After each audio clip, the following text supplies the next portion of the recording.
Jack और जादुई beanstalk. बहुत समय पहले की बात है। एक छोटे से गांव में जैक नाम का एक लड़का अपनी माँ के साथ रहता था। वे बहुत गरीब थे और उनके पास सिर्फ एक गाय थी। एक दिन जैक की माँ ने कहा, जैक, इस गाय को बाजार में बेच आओ, हमें इसके बदले पैसे चाहिए ताकि हम खाना खरीद सके। जैक ने गाय को लेकर बाजार का एक रास्ता पकड़ा। रास्ते में उसने एक बूढ़ा आदमी मिला। उसने जैक से कहा, मैं तुम्हारी इस गाय के बदले तुम्हें 5 जादुई बीन्स दूंगा। ये साधारण बीन्स नहीं है, ये जादुई से भरे बीन्स है। जैक को बहुत उत्सुकता हुई और उसने गाय के बदले वो जादुई बीन्स ले ली। घर लौटकर जब जैक ने अपनी माँ को बीन्स दिखाई तो उसकी माँ बहुत नाराज़ हुई। उसने बीन्स को घर के बाहर फेंक दिया और जैक को बिना खाना खिलाई सोने के लिए भेज दिया। अगले दिन सुबह जब वो जैक उठा तो उसने देखा कि जहाँ बीन्स फेंके गए थे वहाँ एक बड़ा और ऊंचा बीनस्टॉक उग गया है।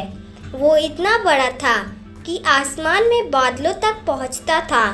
जैक बहुत हैरान हुआ और उसने बिना समय गवाए बीनस्टॉक पर चढ़ने का फैसला किया।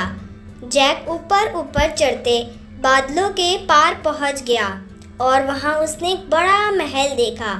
उस महल में एक विशाल दानव राक्षस रहता था। जैक के महल के अंदर जाने की सोची और छुपके से अंदर घुस गया। अंदर जाकर उसने देखा कि राक्षस के पास सोनों की मोहरों से भरा एक बड़ा बर्तन है। जैक ने छुपके से सोनों के मोहरों वाला बर्तन उठाया और नीचे उतरकर घर ले आया।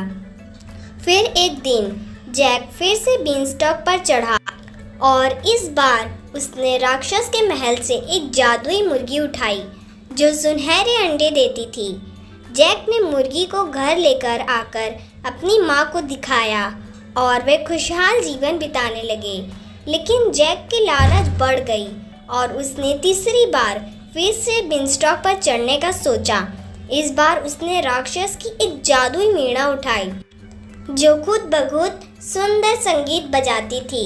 लेकिन वीणा के बजते ही राक्षस जाग गया और उसने जैक को पकड़ने के लिए दौड़ लगाई। जैक तेजी से बीनस्टॉक के नीचे उतरने लगा। जैसे ही वो नीचे पहुंचा, उसने कुल्हाड़ी उठाई और बीनस्टॉक को काटना शुरू कर दिया। बीनस्टॉक काटते ही राक्षस नीचे गिर गया। जैक और उसकी माँ अब अमीर हो गए थे और उन्होंने खुशहाल जीवन बिताया।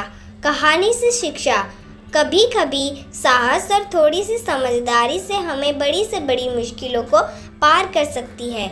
आपको कैसी लगी ये कहानी हमें कमेंट में ज़रूर बताना और हमारे चैनल को सब्सक्राइब, लाइक, शेयर ज़रूर करना।